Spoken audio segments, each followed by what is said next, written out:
आता आपल्या आवडत्या मालिकेचे संपूर्ण भाग मालिका प्रसारित झाल्यानंतर लगेचच पाहू शकता फक्त सन नेक्स्ट वर. भारतातील प्रेक्षकांसाठी मोफत सेवा.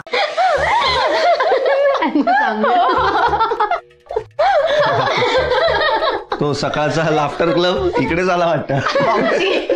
खिदळायला काय झालं? आम्ही कसली धमाल केली माहितीये. वृंदाताईला मुद्दामून सांगितलं की एका वकिलावर हल्ला झालाय. ती केवढी घाबरली. हो हो ना.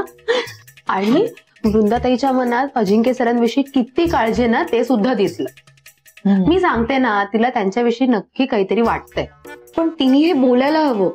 आणि मेन म्हणजे तिच्या मनातली ही फिलिंग ना अजून स्ट्रॉंग व्हायला हवी. बरोबर बोललीस. बर, मनातल्या ठिणगीला हवा घालायचा प्लॅन कोणाचा होता? ओ विताई. अरे वा वहिनी, म्हणजे दादा म्हणतो तसं ठिणगीला हवा घालायचं काम जमलंय तुला.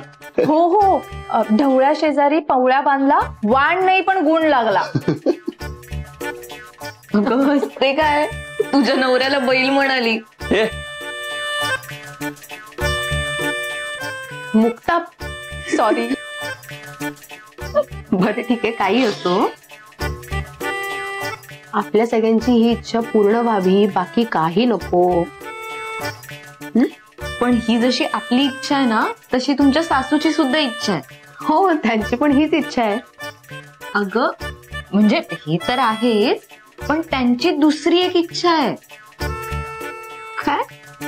हो, म्हणजे आपल्या प्लॅन नुसार आज दुपारी तो यम आला होता. त्याला बघून त्या घाबरल्या. म्हणून मी त्यांना शांत करायला म्हंटल की तुमची जी काही इच्छा असेल ती एका कागदावर लिहा आणि तो कागद तुळशीजवळ ठेवा, म्हणजे सगळ्या इच्छा पूर्ण होतील. त्यांनी 2 चिठ्ठ्या ठेवल्यात. एक वृंदाताईच्या लग्नाची आणि दुसरी त्यांची जी इच्छा आहे ती. हो, त्यांची अजून काय इच्छा आहे? ते मला नाही सांगितलं ग. म्हणजे मी म्हणाले त्यांना की मी लिहिते इच्छा, त्या नको म्हणाल्या. त्यांनी स्वतःच ती इच्छा लिहिली आणि स्वतःच जाऊन तुळशीजवळ ठेवली.